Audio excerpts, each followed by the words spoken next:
Captioner is in the attendees list. Wonderful. Thank you, Nor.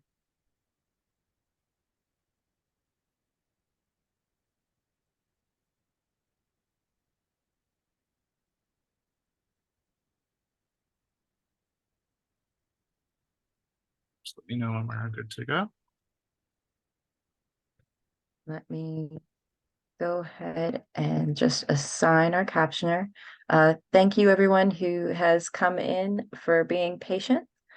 I'm assigning our captioner before I turn things over to Greg.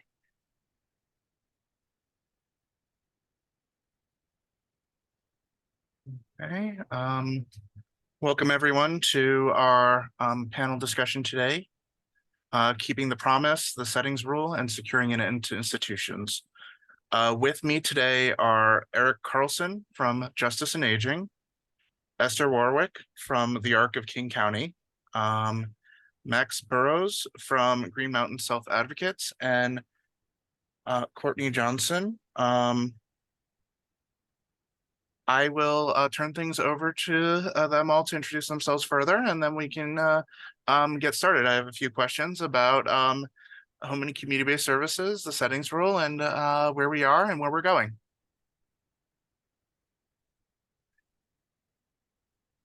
Well, for introducing myself, I'm Eric Carlson. I do long-term service and supports work for Justice and Aging. We're a national organization that focuses on aging issues, and particularly for those folks that don't have many resources.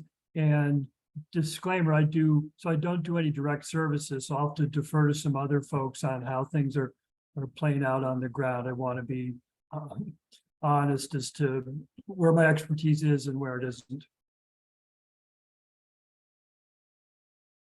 Thank you. Esther?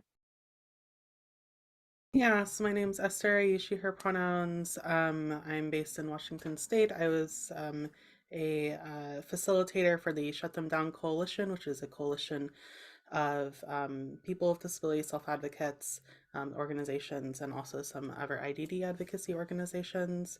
I'm autistic, and I'm wearing glasses. I have long hair, and yeah, sorry, I was trying to do a visual description there. Thank you. Max? I'm Max Barrows. I am Outreach Director for Green Mountain Self Advocates, our statewide self-advocacy organization. I am also autistic. I have been doing this job for like a little over, 16 years now. Just Green Mountain Self Advocates were, disability rights organization with 20 plus local groups throughout the state. I go around and support them and give them whatever they need to help them run their groups. Every group has members with disabilities. And also I, keep people up to date and up to speed on what's going on in the state and in the country, and do a lot of disability acceptance, advocacy, and awareness work in the communities wherever needed. Okay, thank you. And Courtney?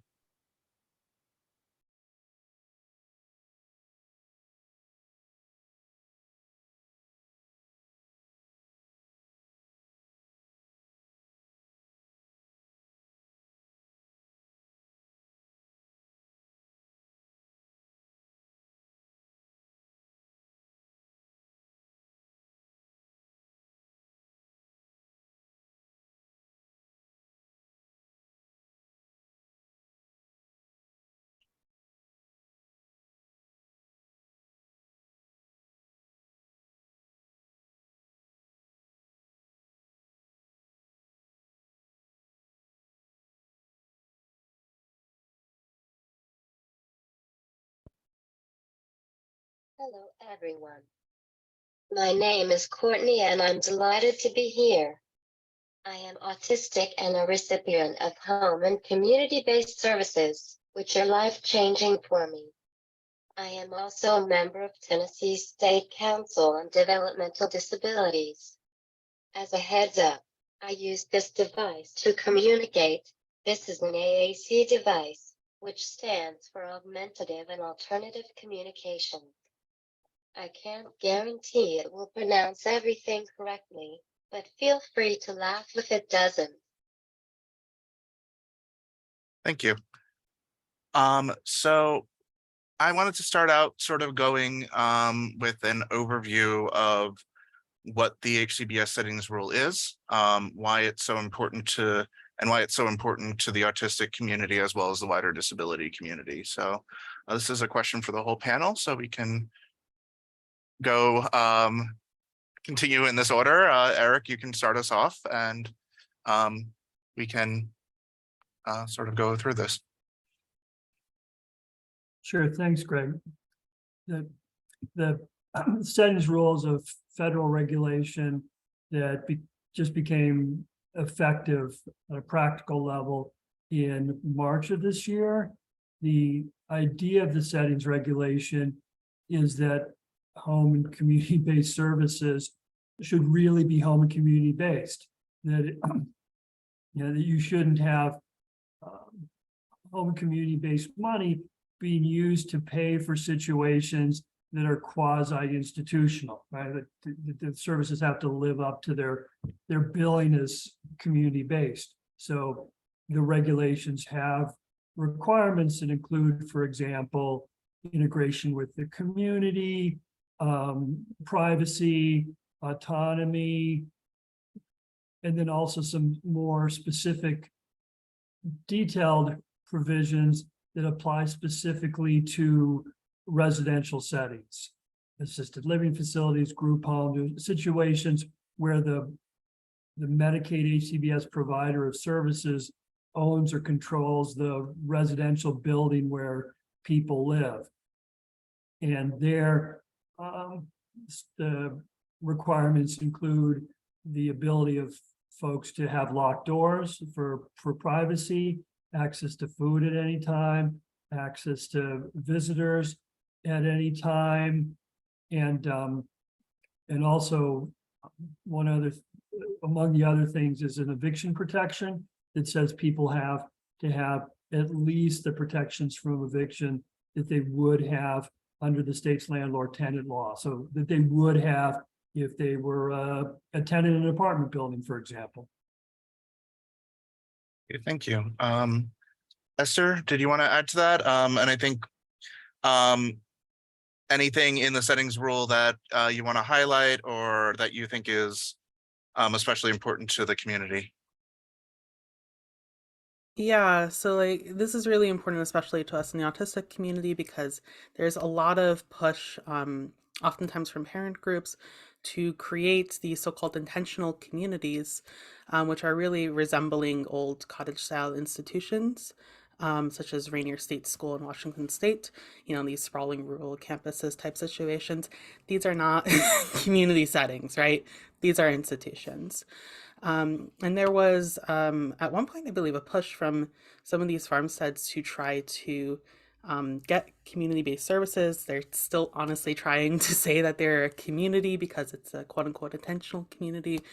The settings rule sets standards that are incredibly important and incredibly needed to ensure the rights of people with disabilities, including autistic people who receive community-based services. It has included in a ban on using restraint and seclusion on adults, right? Like this is, I can't imagine, like I experienced restraint and seclusion as a child in schools, and that was awful, and it's awful, and we should get rid of that too. I can't imagine being myself 26 is still experiencing that where I call home, right? Like that's a huge change that was very needed, thanks to the settings rule. And it really gets to the heart of who has control over you, and it's around you having control over you. Many of you probably know of the burrito test, very similar concept. Thank you. Max, do you have anything to add? So yes, I do. The development of the home and community-based service settings rule began when CMS was asking self-advocates to define what living in the community looks like. ASAN and SABE representatives from all over the country met in person and wrote, keeping the promise, self-advocates defining the meaning of community living. This document influenced the federal government to capture the most vital elements of community life in the areas of housing, employment, and personal freedoms. And now everything we said, everything we said, was not included, but the good news is that the settings rules, it does, insist on increasing self-determination and personal control in decisions affecting our lives. And for people living in provider-controlled settings, we welcomed having clearly, stated rules that providers must follow. And now, of course, it is all tucked away on many state websites, and the real work of making it a reality in our lives still needs to happen. Thank you. Courtney?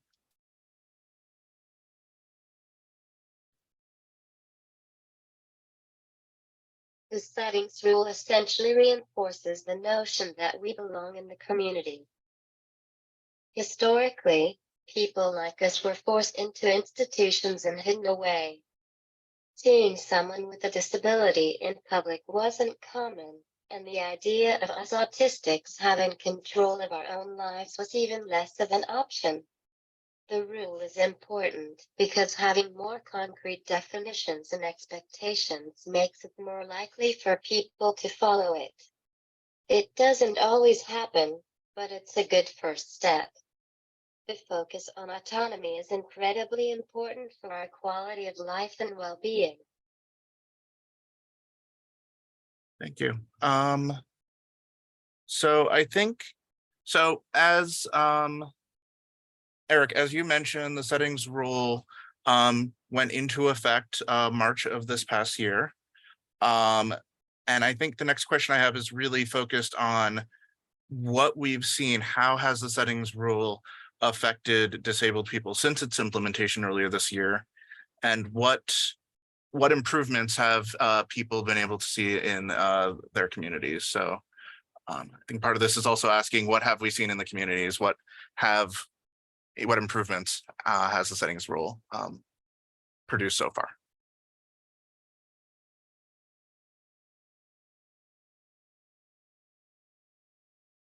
Yeah, this is where I think I'll defer to the other panels. I'm at a policy level and can't really judge. I'm eager to hear what folks have to report. Right. Yeah. No, I understand, especially I think on the policy level, we're often looking at how things can be improved and may not always hear the other side of it. Esther, do you have any thoughts on this? Yeah, so my state, that the agency that runs community residential adopted these rules, and they've been doing a lot of public outreach, including in plain language, around it to self-advocates and other people living in community residential specifically. I've also noticed, parents coming to me talking about settings rule violations or potential settings rule violations. Greg, I emailed you this week about that. There's at least a framework to make sure that community residential is community, and that they are not resembling institutions. As to whether, other self-advocates I know who are on these services are experiencing, an immediate, sudden change, that's not what I necessarily see, but freedom is a constant struggle, and we have something very important now that will be helpful.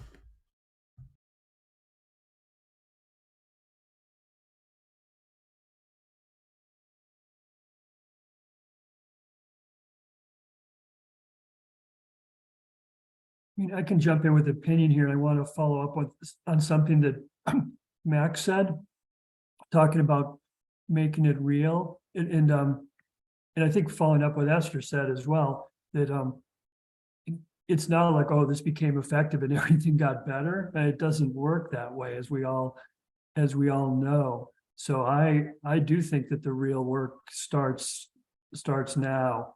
And I can say from where I sit, I don't know if the federal government or of states, and it is going to vary from state to state, obviously, but I don't know if they're particularly set up to enforce these provisions necessarily. I think it is unlikely that a state has a clear process that needs to be followed if, for example, something is wrong, right? So if a provider is violating these regulations, what are you supposed to do about it, right? Who got this regulation, but who in the state is responsible for taking action in making sure that the provider complies? Again, I'll defer to some of the other panelists on the specifics of this, but from what I can see, I think this is underdeveloped at the federal level and at the state level. So just like Max said, I think the work really does start now. And so if you're feeling that there's no particular route to get justice in these circumstances, you may be right, and which means that there's some need for continued state advocacy to say, hey, you at the state have to make sure that these providers fly straight. And because these guys aren't paying attention to these regulations, it's supposed to be better, but it's not. So I don't want to be overly negative, but I want to, again, I think reinforce what other folks have said here, that their self-advocacy is just, is going to be really important, both at an individual level and at a systemic level. Yeah, I appreciate that. I think one of the challenges we've seen, and I think have talked about on a policy level, is how can people raise concerns? How can people make complaints? Who should they be speaking to? And I think that is something that continues to be something that we're looking for more regulation, more rules to really support.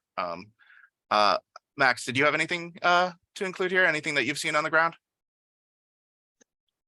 Yeah, so the setting rules have fueled efforts by many state self-advocacy groups to teach people about our rights under HCBS. Thanks to ASAN, the Autistic Self-Advocacy Network, peer advocates have practical tools to use to teach people about the rules providers must follow.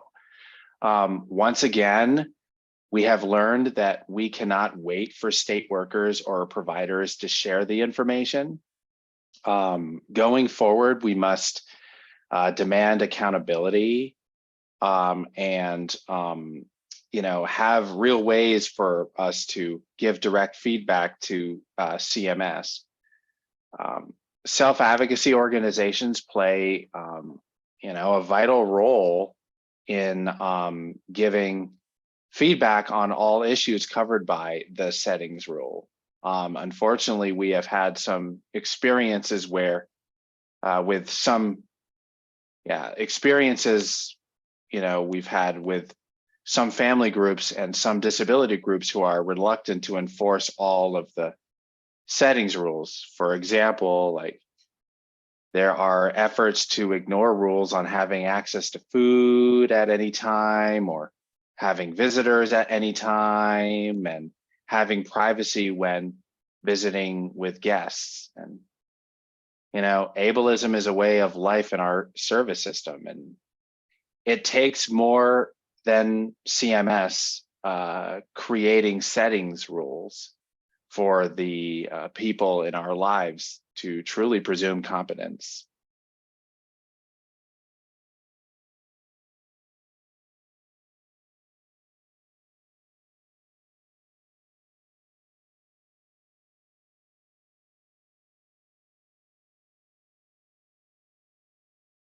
I believe you're muted, Craig.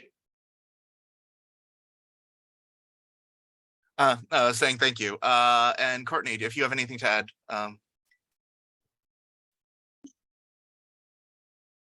To be honest, I haven't noticed as much change as you would hope. Of course, there's more words written on the websites and paperwork, but that doesn't necessarily mean that it's applied in our daily lives. Our state council is trying very hard to push for self-determination and supported decision-making, but we're definitely not there yet. I'm very grateful that my current direct support professionals have already been implementing these standards naturally, although that's not always been the case for me. I've found that agencies are less likely to actually follow it in real life, just only on paper. There's so many places that claim to provide these services, but there's not necessarily the case. I have friends who are in these houses, but it doesn't really feel like home. And it often feels like there is no actual accountability and consequences for people who violate these rules. It's also not always easy to understand the process for reporting these things either, especially when they require phone calls and understanding complicated steps. Thank you. So I think one thing that has impacted settings rule implementation has been the COVID-19 pandemic, both during the public health emergency and even now that the public health emergency has ended. I think we still are dealing with impacts of the pandemic and the caregiver shortage. Both before that, that is only really intensified because of the COVID-19 pandemic. So how do you feel the settings rule implementation has been impacted by the public health emergency and the provider shortage? I can just point out a formal change that some states have approved by the federal government corrective action plans that allow a delay of the implementation of some of the provisions of the settings rule. And these are specifically provisions that might be affected by staffing shortages, like the integration requirement, for example, some things that maybe would require assistance from staff, accompanying people or doing other sorts of work. It may be that the state and the providers in that state have been granted a delay in the applicability of those requirements based on the state showing to the federal government that there is a staffing shortage. So that could affect the formal applicability of some of these provisions in the state. The corrective action plans are on the CMS web. I mean, they should be made available within the state, certainly, but also CMS has them posted on the settings rule website at the federal level. And I appreciate you highlighting that. I think it did make it very complicated to explain the timeline of implementation, that some states didn't have all of the provisions going into effect immediately. And so we did have to, I think, explain which ones people should expect immediately and which ones might take longer and how they can find that out. And I think that was an additional challenge we had when we were really trying to let people know what was changing with the settings rule. Esther, do you, Yeah, so I can really talk about a lot of the challenges that we're seeing here in Washington State with the caregiver shortage and a lot of this. But I also want to just mention before that, a lot of what states and agencies are saying are essentially excuses for continuing things as the way they are. It's not that hard actually to follow basic human dignity for all people, including people with disabilities who you support. I really go back a lot to the self-advocates becoming empowered, just do it statement. You say you want, to give us rights, just do it. Like it's really important to just remember that there's a lot of political challenges that we face. There's a lot of, funding challenges. There's a caregiver shortage. There is the COVID-19 pandemic and the public health emergency. It's also just that they can do it if they want to. But I will say, some of the impacts that we've had, before the COVID-19 pandemic, we had an issue of people being stuck in the hospital because they weren't being supported or were kicked out by the community residential that was previously supporting them, or some had a specific health issue. And the idea during the COVID-19 public health emergency was to take people who didn't have necessarily specific medical need to be in the hospital and put them in to an abandoned part of the Rainier State School and use state money for that. They called us emergency transitional services. And it was just reinstitutionalizing people. And this has not just stayed during the public health emergency. It has continued after it, pending funding from the state legislature. We're definitely seeing that legislators just feel like it's cheaper or better somehow to, instead of learning and dealing with the challenges that exist in the community, to instead just put people back into institutions. That's something we're seeing a lot. Obviously, you can't have community services without caregivers. Caregivers need to be paid more. We need to keep caregivers. We can't have it so that people say hi to a new caregiver one week and then hi to another new caregiver another week, because that churn is just so quick in those agencies. Yeah. No, I appreciate that. And I appreciate your point on the just do it piece, because I think we know that the settings rule took a very long time to get to the implementation date, and it was delayed an extra year prior, partly due to the COVID-19 public health emergency, but that was already following a number of delays. So I think one thing we try to emphasize is that states have had a long time to be where they were aware of this pending rule, and they have had that time to prepare and get what they need to get in place. So I think urgency is really important there. Max? So due to the pandemic, people were not doing as much in the community and were isolated in their homes. And, the pandemic gave providers an excuse for not following the rules and limiting our community involvement and interaction.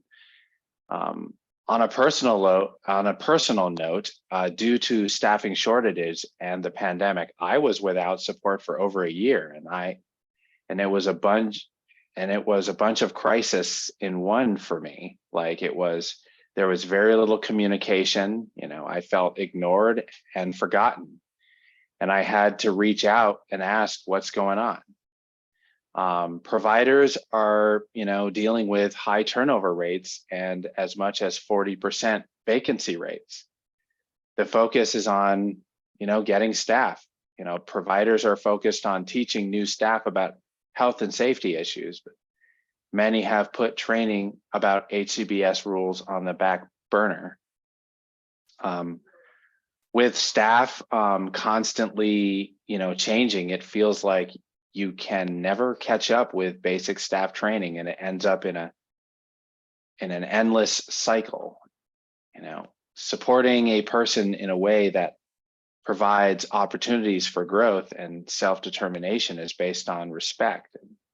With staff coming and going, we have superficial relationships. You have a good relationship with your staff, and then they leave, and that affects us deeply, and it also interrupts the progress we are making on our goals. Agencies are going to have to start thinking outside the box to address these problems. Two options to consider are focusing on peer support and natural supports. A positive outcome of the workforce crisis is that we we are turning to our natural supports and peer support networks for assistance since staff have not been available. Some people with disabilities get tired of waiting for providers to start, services again after COVID. So they went back to work without their job coach. And we are pleased to report that many people found out they could work independently with natural supports from their coworkers. I'll wrap up in a second with this question, but I just want to say that a top priority is for providers to focus on supporting us to increase the number of natural supports we have in our lives. And we have found that there are many different ways to develop natural supports, and no two natural supports will ever be alike. Each one of us will be unique in what is what it has to offer and how it is developed. And we need our support staff to help us make new connections at work, colleges and community groups, places of worship, and with our neighbors. And over time, I know this is a lot, but this is all important. Over time, just these connections can help us and in many ways keep us safe when staff are not available, and help us discover ways to find people in our community who share our interests and talents. So some of us need encouragement and support to introduce ourselves to new people and get involved in new groups. Just if I could just have 30 more seconds here. There are just so many ways in person and online to build natural supports into our lives, and volunteering, joining a sports team, taking a class online, joining a committee at work or at a faith community, teach a class to children. Having natural supports can increase a sense of belonging and lessen feelings of isolation or loneliness, and which is especially important in the lives of people with disabilities and other marginalized groups. And generally speaking, the more people are connected to others in their community through natural supports, the better. And I hope this will be a learning experience for agencies in the future and generate new ideas. And after all, the whole point of the HCBS Settings Rule is true inclusion in our communities. All right. Thank you, Max. And no worries about the length. I think what I always appreciate about your comments is you do have, you get into a lot of what we're discussing. So we can, I think, come back to many of those. And I do think I am sorry. I am sorry that you had that experience losing supports earlier in the pandemic. I think that has been something we have seen, and it's been very concerning that people have lost access and it really has disrupted people's lives. So thank you for speaking to that. Courtney? I think COVID made it a lot harder in terms of implementation. It was a lot harder to go out, and opportunities were a lot more limited. They still are for me, as I'm immunocompromised, so it's difficult to find things to do when it gets colder. I know having my support staff is vital for me to have freedom to live in communities, and it's a major fear for me that I could lose that support. I've lost 2 amazing caregivers who actually really love this job, but it wasn't sustainable for them financially. The turnover is very difficult and stressful for me, and it's hard to navigate the hiring process too. I've had very scary or harmful caregivers and cases of neglect, and there's a major gap between services when getting nice staff. Sometimes you feel like you've fallen through the cracks, and it sometimes feels like the system doesn't realize how hard it is to go without services. Not everyone has natural supports. Part of the issue of the caregiver shortage is the fact that our workers aren't paid a living wage or provided necessary benefits. These people are our lifeline to community and our well-being, yet they are not treated as well as they should be. It's harder to hire people when the wages aren't enough to live on and they don't have enough support. It doesn't help that the organizations that manage the consumer direction option are often chaotic and make things difficult for our workers.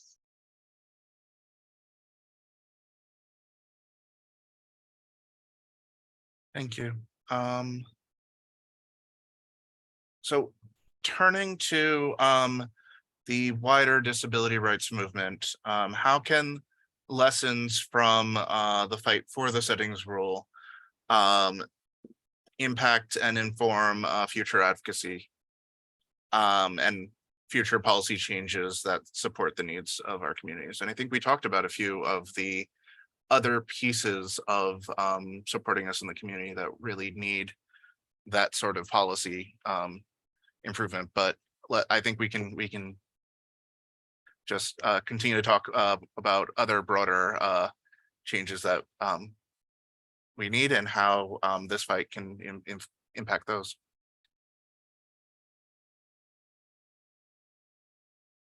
What I'd like to address, if I could, is I just want to go back to the return to the present here, that this current fight is not over at all from where I sit. It's not like, oh, it's done, let's now how we're going to apply this elsewhere. That again, I'm sometimes I don't know if this is realistic or pessimistic, but I again don't think that in a lot of cases the federal government or the states have thought about enforcing this at all. That's my sense. The transition plan, the state transition plans oftentimes don't address it, and the conversations I've had with the federal government show them to be, to a certain extent, oblivious to like real life implementation issues. Right? You're in a Medicaid funded facility, and the facility says, "No, we can't give you food at 10 o'clock at night. Are you crazy? That's not going to work." And the question is, well, what do you do then? So I think there's a lot of issue, a lot of work that still needs to be done. Unfortunately, I think at the state level, it may well be that there's no mechanism, and people have to go back to the state and say, "I don't care if you got your transition plan approved by CMS. This is no good. This is inadequate." Because if you don't figure something out here, these rights are just words, right? They're just words on a piece of paper on a computer screen. They don't matter unless we figure out a way to make it happen. So whether that's advocating with the state, organizing, self-advocates combining to speak to the providers and say, this is not good enough. You're treating, your actions are discriminatory and wrong and lazy or whatever it is. But I do think there's a tremendous amount of work to be done right now, because I think if people, and this is going to vary from state to state and from provider to provider, obviously, right? I get that, but I do think there's going to be a good number of situations where an HCBS participant is going to go to the provider and say, "You got to do this," the food, for example, and they say, "No, we're not going to do that. Forget it," which it's impractical. And then the same person then goes to the state, and the state says, "No, we don't. We can't do anything about that. We got, there's none of us are. It's not in our job description. Go figure it out yourself." So I'd be interested to hear people's perspective, but I just want to throw in this message of again, realism, concern, encouragement. I think there's still a lot to be done to make sure that this isn't just some bureaucratic thing, because I'm familiar, the state sends the feds some pieces of paper, and then the feds send some pieces of paper back, and then they exchange some more pieces of paper and say everything's fine. But that doesn't necessarily indicate that things are fine in real life. So let me amend the question a little bit on the fly here, because I think you make a good point. What lessons can we learn from what we've already done and bear that forward? How can we use what we've done so far to address the issues that we're seeing, whether it's CMS issues with CMS and enforcement, issues with what the state's providing or what they put in place already. How can we continue to push? Are there lessons that we've learned so far that can push us further? And I'll open this up to everybody. I know I'm sort of responding to Eric's question here. So Esther, if you have anything here, feel free to include that as well. I know this is a little bit of an ad lib, but Yeah, I guess what I'll say here is really directed at our allies who do not have disabilities, and also folks like me who are not currently using HCBS. I assume at one point in my life when I age that will be hopefully a reality for me. But the settings rule and the concepts behind it come from the self-advocacy movement. If you are not engaging with that movement, listening to us, then you are missing out and the advocacy will be poorer for it. So just really want to get that across. thank you. Max, do you have anything to add? Yes. So yeah, one lesson learned is to begin with our voices. I mean, and ask for our opinions on what regulations and rules are needed. You know, we appreciate like CMS drafting the new access rules, and self-advocates across the country met virtually and organized a strong response. And you know, we suggest that CMS specifically reach out to organizations run by disabled people to actively like involve us in developing rules. Again, on behalf of many state self-advocacy groups, we applaud the Autistic Self-Advocacy Network, ASAN's efforts to provide plain language translations of the settings rule and other HCBS information. You know, your documents are the foundation of our educational campaigns to spread the word to our active members. By using plain language, you know, okay. By using like, you know, plain language, you help us, you know, to get more advocates involved, and, you know, working on the HCBS setting rule, you know, strengthen our peer-to-peer connections. And let me explain why that is important. Once peers connect, it creates a safe and positive atmosphere where we can share what is on our minds without feeling timid. You know, to be honest, sometimes like assistance from people other than our peers can come across as sugar-coated, biased, or controlling. For example, a peer might be more willing to admit they made a mistake to another peer because we often fear punishment if we tell a provider that we made a mistake. And peer-to-peer connections, you know, empowers us to become better leaders. We believe in one another because we see capabilities in each other. You know, our peers, you know, help us to discover strengths we did not know we had of leadership within ourselves.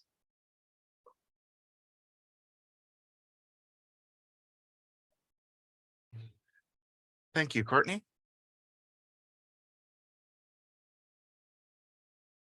The biggest thing in terms of future action is the emphasis on being in charge of our own lives. I feel like being focused on the humanity of people with disabilities is a key part. All disability policy needs to be rooted in the inherent worth and dignity of every person. I think this rule needs to be built upon and provided more emphasis to grow, and the future needs this focus on community. Anyone can become disabled at any time, especially as we get older. This is a collective issue over time, not just a small minority. All right, and I'd like to pick up on something that I think Courtney and Max both touched on, which is the important role of self-advocacy here. And I think it has been an important part of the settings rule implementation, the role of self-advocates and of disabled people in really advocating here. So that is sort of really our next question is, what role have you seen for that self-advocacy and the involvement of disabled people played in both the development and as we are entering implementation, how the implementation of the settings rule?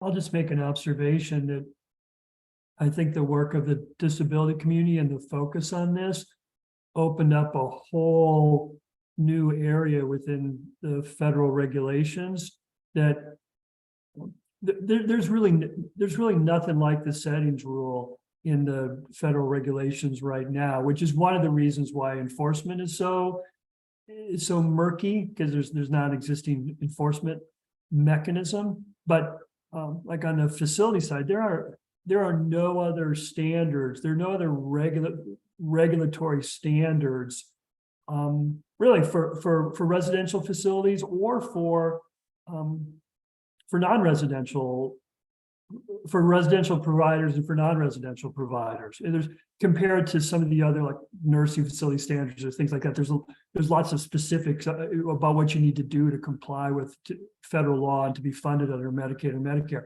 There's been nothing like that in the federal law relating to home and community-based services. So just to point out, this was a huge lift. I think by the disability community gets just the credit for getting something like this in the regulations, because it was all that advocacy, the self-advocacy that led CMS to take the initiative to promulgate these regulations. They didn't have to promulgate these regulations to implement a statute, right? It was just the input that they got from the community is what motivated them, I don't know, forced them, right?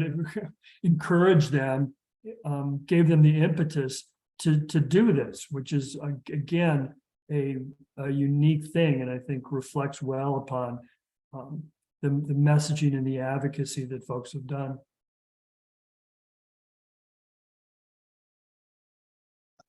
Thank you, Esther. Yeah, so I joined the neurodiversity and self-advocacy movement 10 years ago, and I've been aware of and also involved in advocating for these exact same rules during that time. I believe that they were finally drafted in 2014, and then set to be implemented at some point. Then there were a lot of delays, and then finally implemented in 2023, but someone can correct me if I'm wrong on that. So, advocacy on this from people with disabilities, from self-advocates, has been happening for a very long time.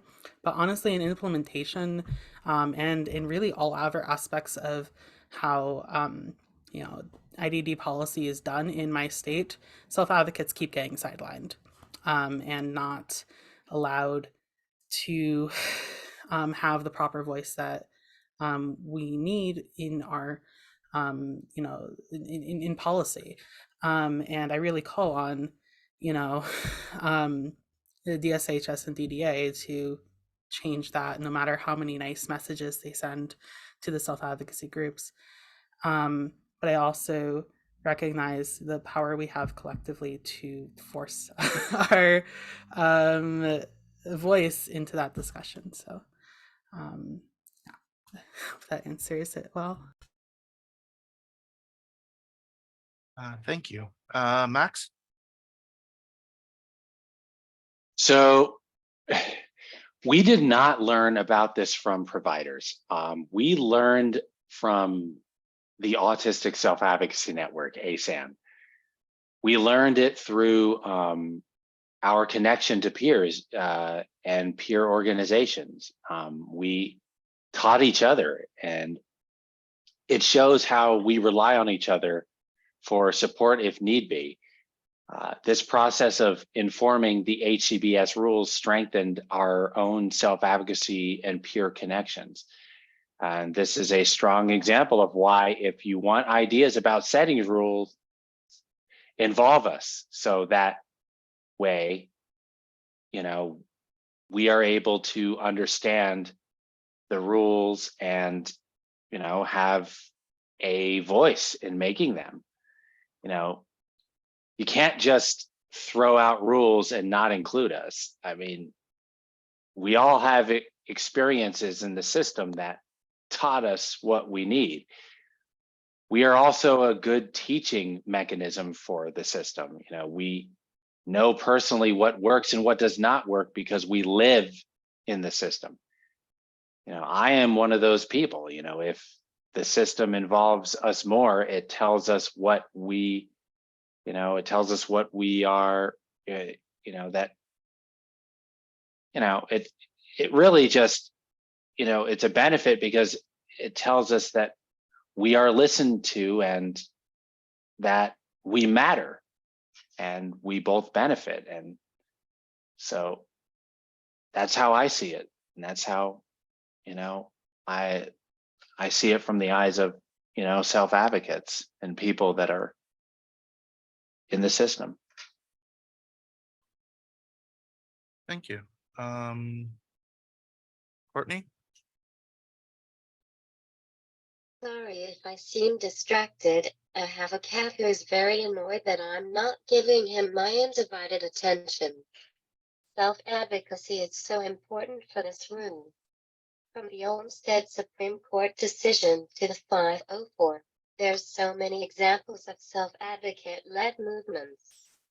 Having the real-life experience and impact provides great insight, and being empowered to contribute our thoughts and voices is necessary for change. Whether or not people actually listen to us, that makes a difference too.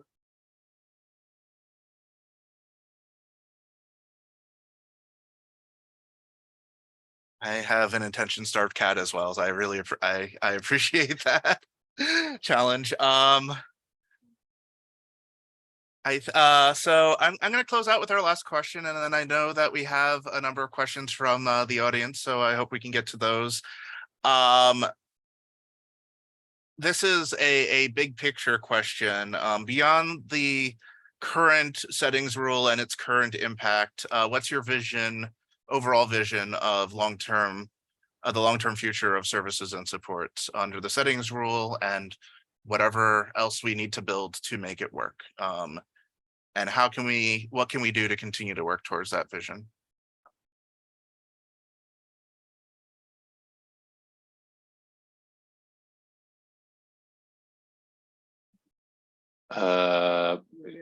What order are we going in? You want me to start, or I thought it?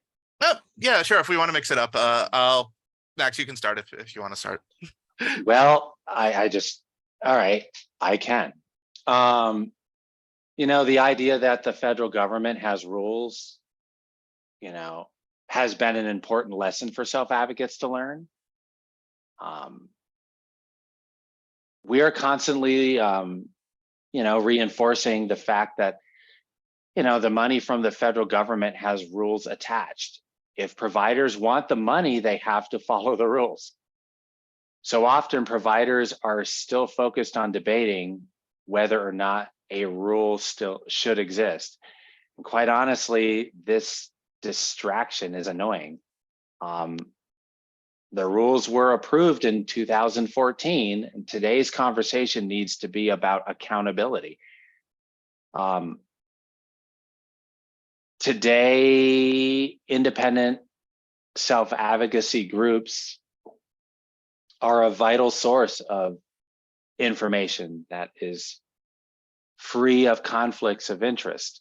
And we, you know, we must formalize the role of peer mentors. You know, people who get services must have real opportunities to get peer supports from independent entities. One important way to support us is to live life in our own way and you know, and it's to make peer supports a priority. And it is important because self-advocates connect with each other and share experiences, and which is, you know, growing up with a disability. And, you know, we know what we have to face when, you know, we know what our peers will have to face.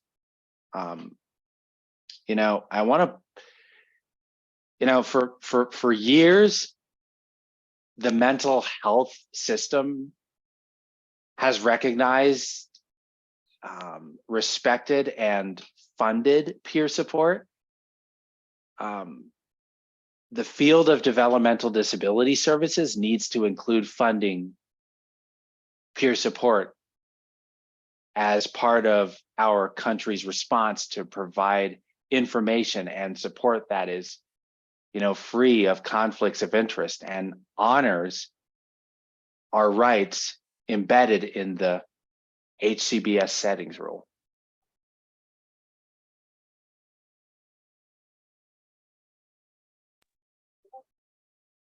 All right, thank you. Yeah, no, I think that's really important. Eric, I know you had a lot to say about where we could still improve things. So I don't know if you want to expand on that and talk about what the vision is and how we can get there. Yeah, first, before I forget, I'll just plug, I put them in the chat. Justice and Aging is doing a webinar on December 14 on HCBS Settings Rules issues and a couple of related things. And then also within the last 2 weeks, we put out a guide to defending evictions in HCBS funded settings. That's based on the eviction related provisions in the settings rule. So the links are in the chat. Yeah, my big vision, I think it's continued advocacy. I mean, I focus on aging issues. So, but you know, there's the same issues. It's a different population largely. But I see this type of support and self-advocacy and education and communication, you know, consciousness raising, just the idea that people are stronger together. I think that's a huge part of it. I'll just make an observation that sometimes in the aging world, people haven't lived their whole lives with these issues. It's something that they encounter only when they've gotten older or towards, and so they're you know, it's less familiar to them, but the same needs are there to organize and work together so you don't get, you know, rolled by the larger forces if you're by yourself. So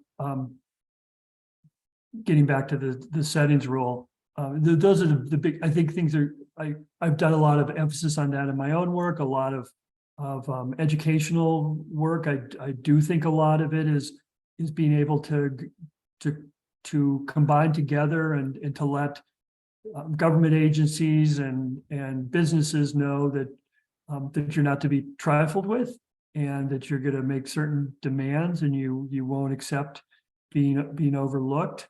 I think those are all extremely important. Dealing with the settings rule, just maybe re-emphasize what I've said to a certain extent before. I think people would need to work at within, you know, with providers, they need to stand up for themselves and say this is not good enough, and then take it up from there to maybe work together with other people at the provider level to communicate to the state together, to communicate to the federal government to a certain extent, maybe in collaboration with national organizations that have ongoing communications with the federal. I mean, I will say this: there is a federal group, you know, a group that speaks with CMS on the HCBS advocacy side. It includes disability organizations and aging organizations, and it's really important to be able to share stories. So to the extent that folks can communicate with the organizations that they work with and tell them, look, this is what's going on here. This is a problem that is really useful, because this, I tell you, the federal people say, well, I don't know, we haven't heard of anything. What can you document what's going on here? And it's exceptionally important and powerful to be able to say, yeah, this is what's going on here, and to be able to give them some specific information, and on occasion to be able to bring specific people forward and say, look, CMS, these are real folks who are going through some things here, and you need to recognize that. So this advocacy, work together at a local level, and also, at all levels. Folks who work at a federal level need to be able to collaborate with people who are working at a local level, and same thing, people at a local level, as much as possible, are going to want to communicate to the people working at the state level and the federal level as well. Thank you. Esther, what are your thoughts? What do you see as the long-term vision for LTSS settings rule and beyond? I'm wondering if I can defer to Courtney on this and maybe answer one of the Q&A questions. Oh, sure. But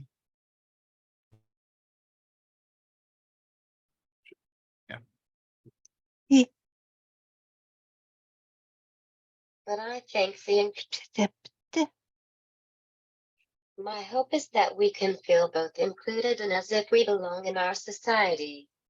Sometimes it feels like we have to fight for people to see us as human beings, and the settings rule shows how much effort we have to put in for people to actually listen. We need to have the power to make our own decisions and feel safe in our environment. We deserve the right to enjoy the simple joys of existence, from being able to stay up past 9 at night if we feel like it, to deciding when I want to take a shower without asking for permission first. Relationships, hobbies, choosing the direction of our lives. We need the freedom for dignity of risk, to be allowed to make mistakes like anyone else. I don't have the answers to make things better, but I think seeing people with disabilities and our support staff as human beings is a very good start.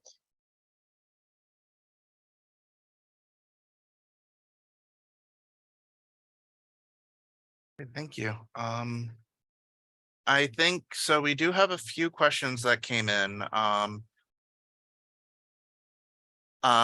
know, Esther, you said that you had a response in mind for one of them. Was this the one in the Q&A or in the chat? I know that there were a few Yeah, there. the one in the Q&A about rejecting federal funding. Okay, yeah, I'll read that out, and then we can get the responses. So Nina says, thank everyone for a great conversation. Do you see a world in which long-term care facilities or states reject HCBS funds in order to avoid compliance with the settings rule? I ask this because Tennessee seems to be threatening to reject 504 funds to avoid compliance in the disability education realm. I know these are entirely separate issues, but I worry that it's the beginning of a concerning trend that could spread. And I also have an intrusive cat. So I will turn to you, Esther, if you want to respond. Yeah, so I think this is actually like a really big concern. We're seeing that in my state, where people who were on HCBS waivers are now being put into institutions that are technically separate while still being on the grounds of an institution, right? That emergency transitional services that I talked about. I don't know how it is in other states, but I imagine that this is going to be more common, especially as we have sort of this upswing in wanting to put people back, or put more people in institutions in both the mental health sphere and the IDD sphere. I do think that, it would be extremely expensive for them to do this to everyone who has a waiver, an HCBS waiver. But the problem is, but it is still a huge problem that it's happening to anyone, right?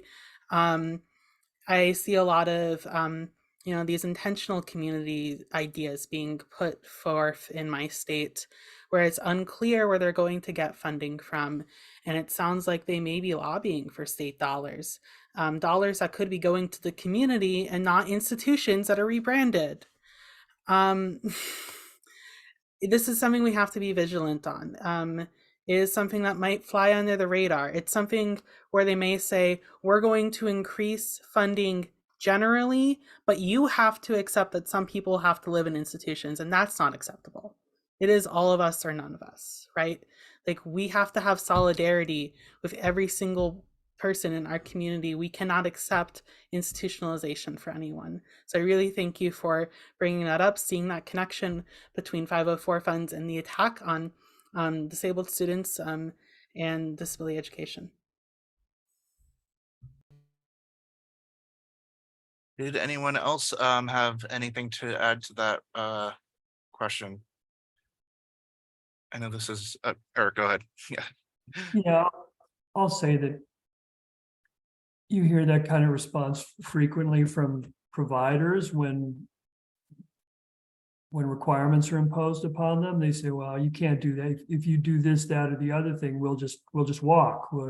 And I don't think you can be blackmailed like that, if that's the right word. It's if people are going to provide services and participate in Medicaid, for example, that it's fair that they honor these reasonable rules.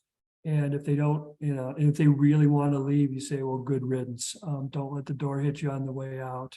And that, in my experience, has been that you hear that kind of argument all the time, at least by individual providers, and you generally just got to call their bluff. In thinking about this, clearly there's just a tremendous amount of money involved, and when people tell you we're just going to walk away from this money if you do this, that, or the other thing, you have to recognize in most cases that they're not going to do that they're just giving you an argument, but there's the reimbursement is just too important for them to walk away from it. It's a threat that they're almost certainly not going to carry through on. Yeah, that actually reminds me of, I think, a number of related issues, including the other side of that with CMS enforcement, that CMS is typically very reluctant to threaten funding because that ultimately impacts people who receive services. And I think one big challenge we've had around enforcement is I think the biggest stick CMS has is that they control funding and whether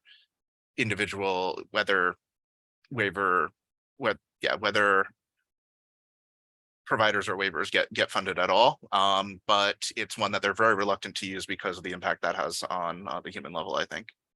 Right, and that's why it's important that usually that there be some kind of intermediate sanctions, and that there's maybe not a good mechanism here, which is a problem, but the choice shouldn't be just keep sending money or terminate somebody. There should be some intermediate measures where you penalize people in some way, or you incentivize, and so you're not in a position where, just as you say, CMS as well, where there's nothing we can do because we don't want to, just pull someone's certification. Obviously, there should be some actions short of certification that will get compliance.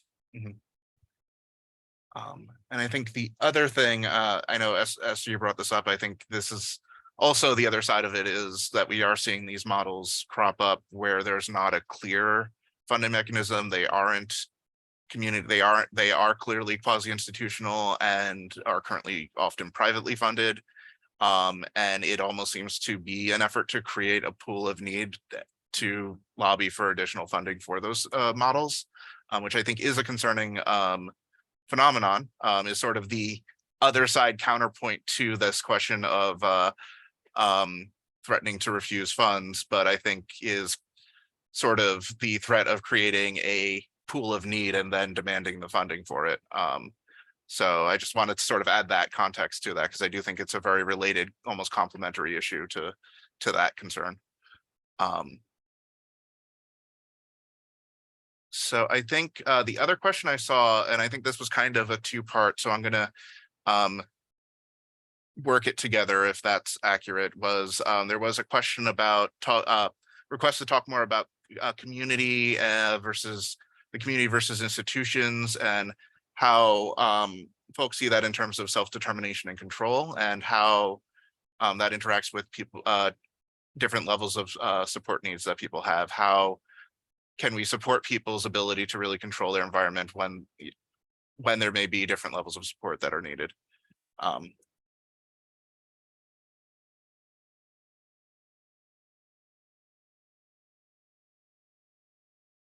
don't know if folks have thoughts on that. Yeah, something I want to mention is something I mentioned to someone doing the Ruckle House report on that. Sorry, that is like a way niche thing in my state. There was a group like looking at IDD supports, and what should be done with all these people, and he asked a really condescending question, in my opinion, about, well, what even is the community?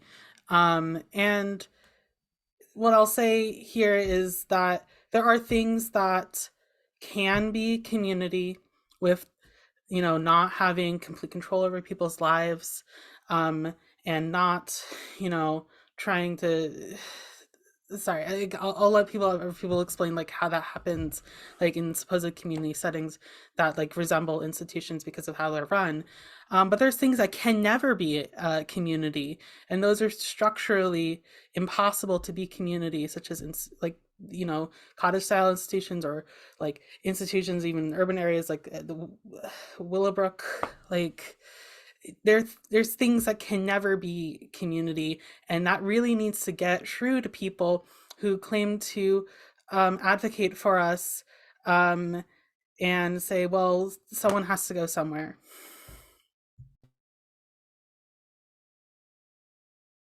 Appreciate that.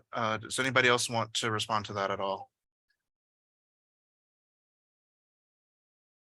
I know I can add something if people are thinking on it, but I think people deserve to have control over their environment and deserve to have their rights respected, and that's true of everybody. Some people have support needs that need to be met for them to really exercise that control, but that is really something that is very personal and very fundamental to getting those needs met, and that is not a reason to say that they don't deserve that control. I think ultimately it is something where it may mean that the steps we need to really make sure that they're given the opportunity to communicate what they need and how they need it and what works for them and what doesn't, can involve additional steps to support people, and that needs to happen for us to actually have true community support. But that just means we need to do those things to make sure people have their rights respected ultimately. That's what I would say.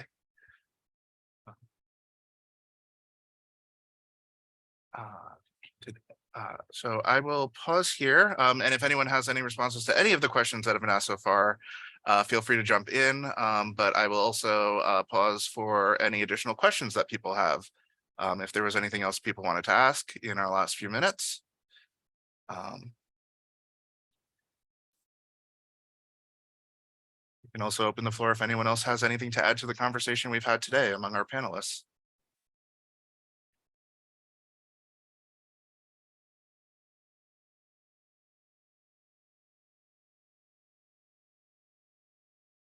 Eric, I also wanted to thank you for sharing that information on eviction protections. I know that is a significant issue that we've seen and heard from people on the ground, that some states are trying some really funny things with claiming that there aren't comparable tenant agreements, and therefore they are trying to we're seeing some places that are trying to get around that provision. So it is really helpful to have that resource.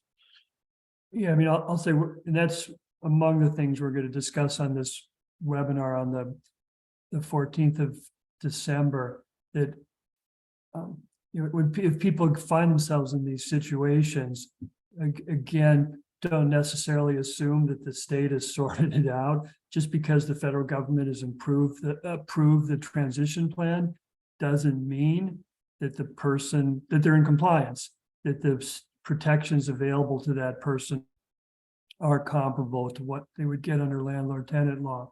So I'll just mention rule number 1 in eviction defense, which is don't move out. Right? That's rule number 1, because if you just leave and panic, then there's nothing anybody can do for you. But if you stay put, and I don't know the exact circumstances, obviously, because it's a hypothetical situation, but if you got any credible case for staying, you stay put.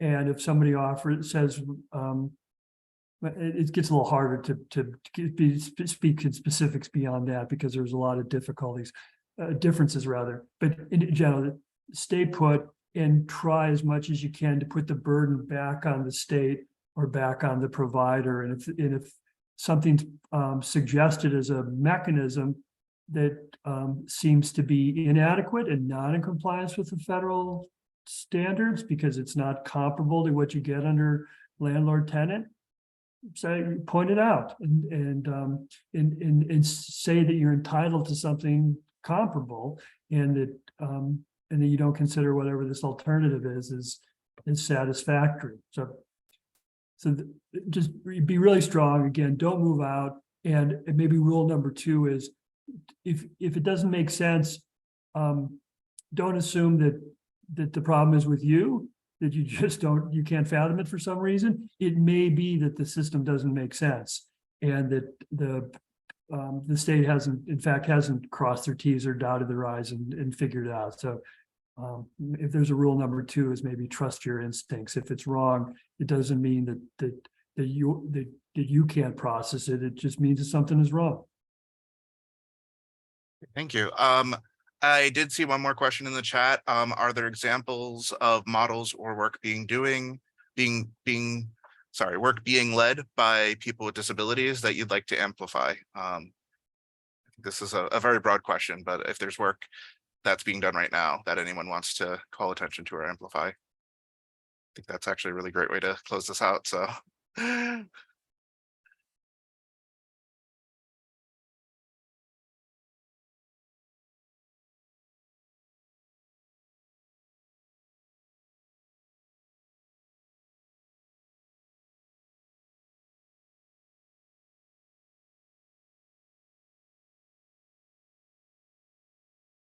I mean, the message, I think, is it's still under development. I mean, if people are free to suggest things, but really, I do think if we're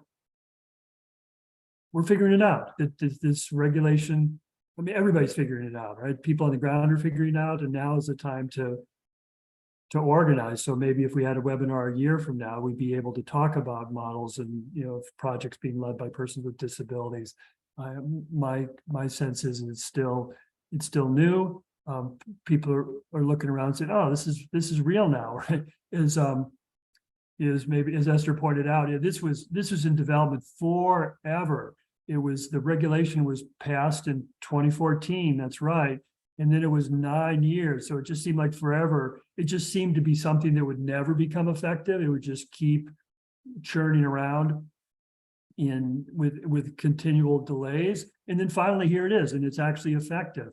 And now that it's real, I do think that a lot of us are still at the stage of first understanding it and educating, and then doing some initial organizing. So I would hope that if we gave this presentation 6 months from now or a year from now, we might be able to talk about examples, but probably those coalitions are just getting their feet underneath them right now. I will say one thing I want to highlight, and I think struggle a little bit with specifics, but I think some of our other panelists may. A lot of this work, really critical work, is happening on the ground on the state level with people who are self-advocates, who are really engaging with the system to protect their own rights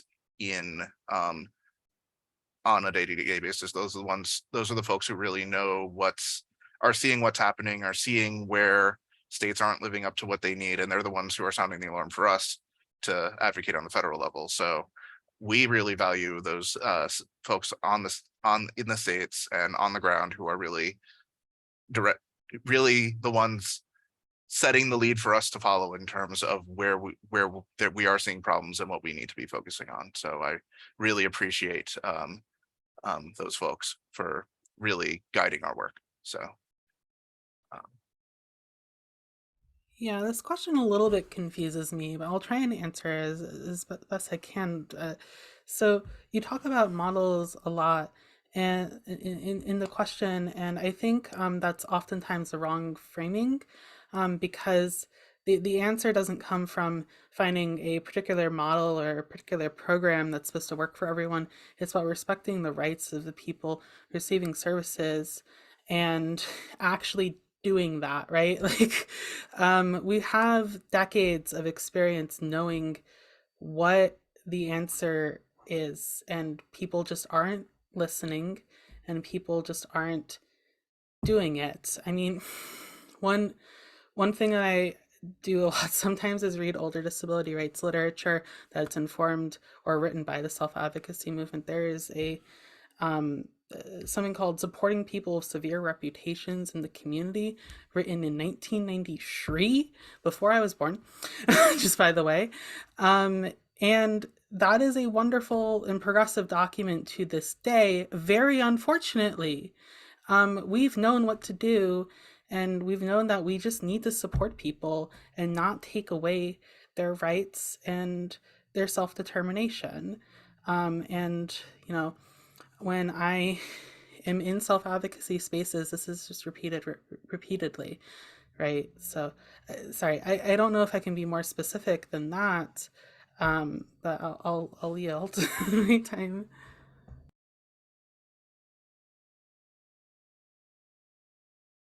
no, thank you. I think that is a really good point. I think yes, this has been something that has been an issue for over 30 years. Like a lot of these specific issues, specific recommendations are not new. And I think that's something we do try to emphasize. This is, we have been here saying these things for a long time, and it has been, we are, I think, now starting to see some efforts that are really finally reflecting it, but it has been such a long process to get there. And yeah, 30 years ago, that's how long ago that book was written. And yeah, the recommendations in terms of what we can do to improve our service system by respecting people, by actually listening to their experiences and how they've been impacted by a service system that doesn't really always see them as people. Those are all true today as then. Like, we have made some progress, but it's been a struggle to get here. So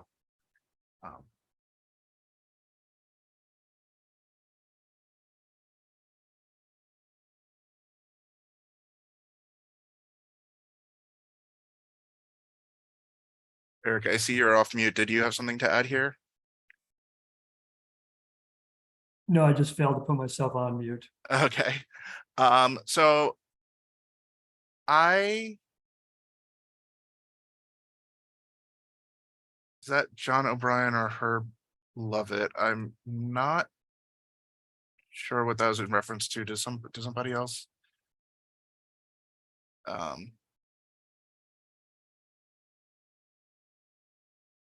I don't. Was that in reference to severe reputations? I'm not actually sure. I can. If there's elaboration.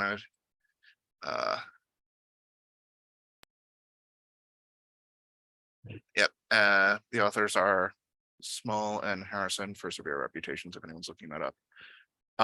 Okay, that was the question. We got it. So I think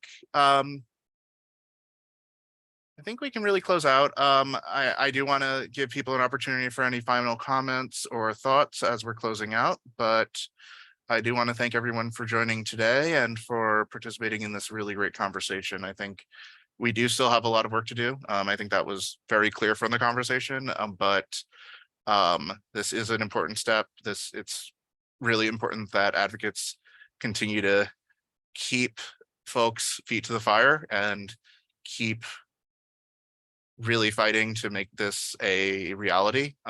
But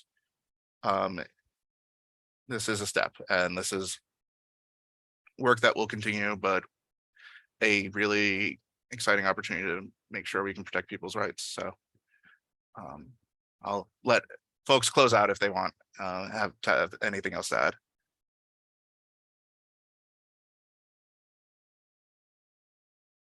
I'll just say thanks for the invite. I enjoyed the conversation with everyone here. And if Justice and Aging can be of service related to this or anything else, please let us know.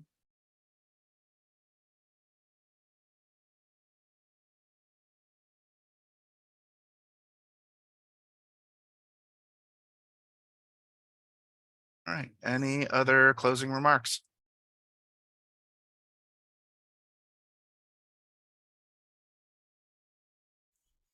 Someone said that they hope to get involved more. I would say if you haven't already done it, your first step is to find your local self-advocacy group and then join it. And also, we haven't, I think, mentioned it here, but a good place to report settings rule violations to would be your protection and advocacy system. Many of them are variable. I will readily admit that, but I used to work for one, Disability Rights Washington. They're really amazing and good, and they would very much respond. Also in my state, the Office of Developmental Disabilities Ombuds.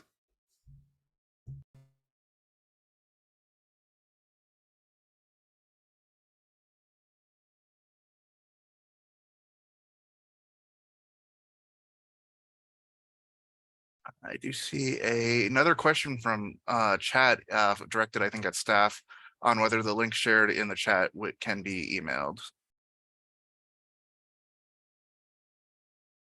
Okay. I know that the recording should be made available though, and we definitely discussed the material so we can see about making. But I do know that the links are included in the chat here, and I think we can try to make them available when the video is posted as well.